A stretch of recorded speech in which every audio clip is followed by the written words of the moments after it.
Cabo Verde tem um percurso como Estado independente de 45 anos apenas.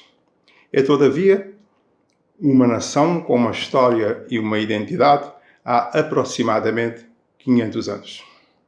Os entendidos na matéria afirmam que por volta de 1820, ou seja, há 2 séculos, Cabo Verde era já uma nação pronta a receber o Estado. E sabemos todos, por outro lado, que por razões de isolamento, do clima, da insularidade e de sobrevivência, a nação começou a caldear-se desde os finais do século XV. Um percurso relativamente longo, tendo em conta muito precisamente o facto de as ilhas se encontrarem desabitadas ao tempo do seu achamento. É, como se sabe, uma odisseia que começa pelo comércio com a costa africana e integra o hediondo tráfico de escravos como a atividade mais lucrativa, passa pela introdução de espécies animais e de flora no solo das ilhas, pela organização e ação na defesa contra concorrentes estrangeiros ao monopólio comercial e consubstancia-se especificamente na miscigenação, quanto a mim, o fator mais importante de todo esse processo. Falar de miscigenação, com o clima de ódio, intransigência e radicalismo que existe, é, nos tempos que correm, uma atitude de risco. A verdade é que cedo, pardo, ou mulato, ou crioulo, como se queira chamá-lo, ou seja, o cabo-verdiano nascido nestas ilhas, fruto fundamentalmente da relação física, social e cultural entre europeus e africanos, passou a ter um papel importante na defesa do território, na produção agrícola e artesanal, no comércio e conquistou assento, por mérito próprio, no cabido da diocese e nas câmaras municipais. Este longo e conturbado processo de afirmação identitária conheceria, no entanto, a sua hora maior, ou a sua consagração política, no dia 5 de julho de 1975, com a Declaração da Independência Nacional e a entrada oficial de Cabo Verde no Concerto das Nações Soberanas. Desde então, temos em toda a latitude sido os donos e senhores do nosso destino e os responsáveis pelo processo de desenvolvimento do nosso país.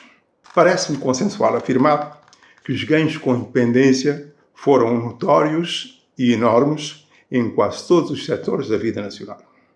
Politicamente, o processo não foi nem tão patente, nem tão consensual.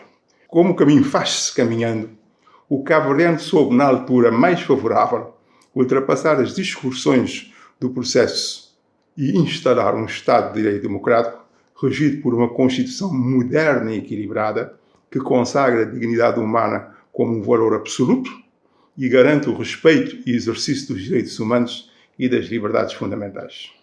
Não resisto a destacar que, a par dos direitos humanos e das liberdades fundamentais, a maior conquista do povo das ilhas, com a entrada em vigor da Constituição de 1992, terá sido, provavelmente, a reintrodução do poder local na estrutura política do ordenamento do Estado.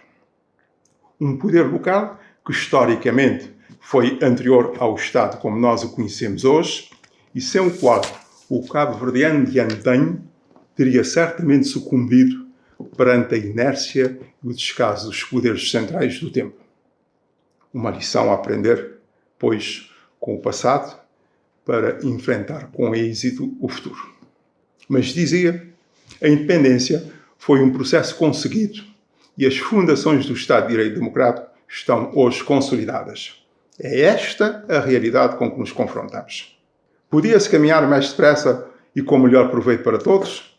Acredito que sim. A verdade, porém, é que não se pode mudar o passado.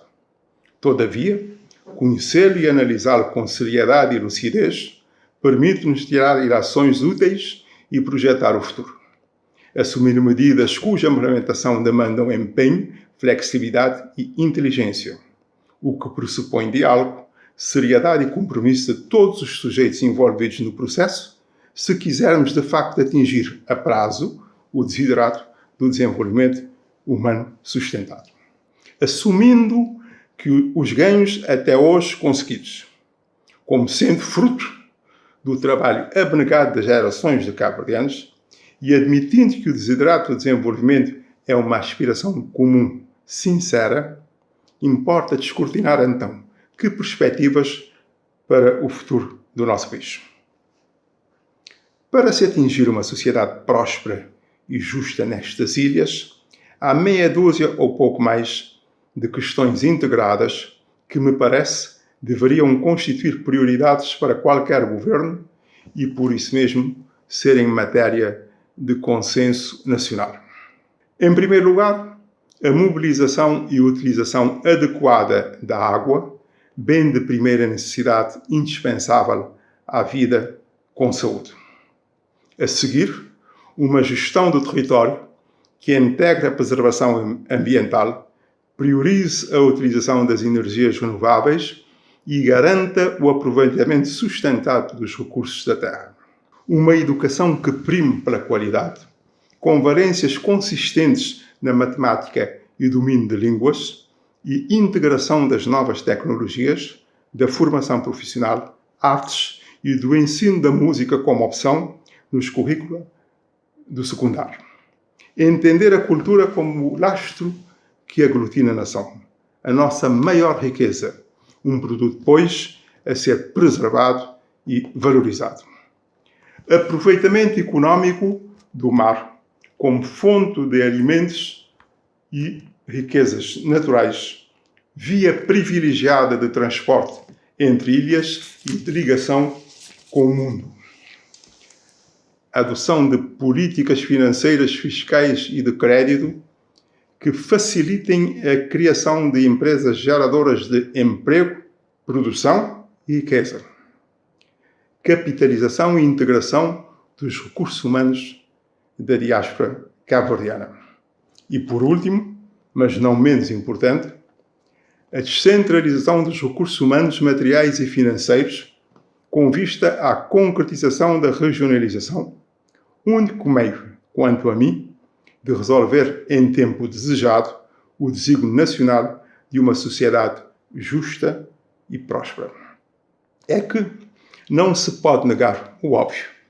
Para que as chamadas periferias se tornem atrativas, as comunidades canélias queiram fixar ou permanecer, terão que saber à partida que podem contar com a sua quota parte dos recursos nacionais e de poder, naturalmente, para se realizarem na plenitude como parte integrante da nação.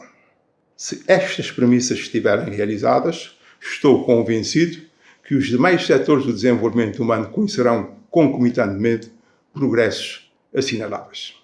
Muito obrigado.